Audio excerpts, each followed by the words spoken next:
నాకు ఈరోజు బిర్యానీ తినాలని మస్తు క్రేవింగ్స్ అవుతున్నాయి, కానీ Thursday, so no non veg.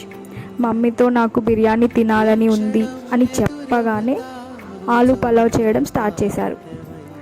అందరి మదర్స్ దగ్గర వాళ్ళ చిల్డ్రన్ అడిగితే వాళ్ళు అడిగింది చేయడం కోసం ఏదో ఒక ఆల్టర్నేటివ్ ఉంటుంది కదా. నేను టమాటో తినను అని మా మమ్మీ ఇలా టమాటో ఉంది దీంట్లో అని తెలియకుండా చేస్తారు.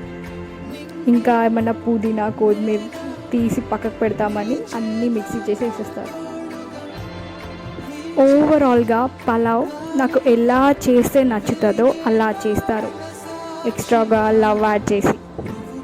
మోస్ట్ కామన్గా మన అందరికీ మన కంఫర్టింగ్ ఫుడ్ ఏది అని అడిగితే మన మదర్ చేసేవే ఉంటాయి కదా.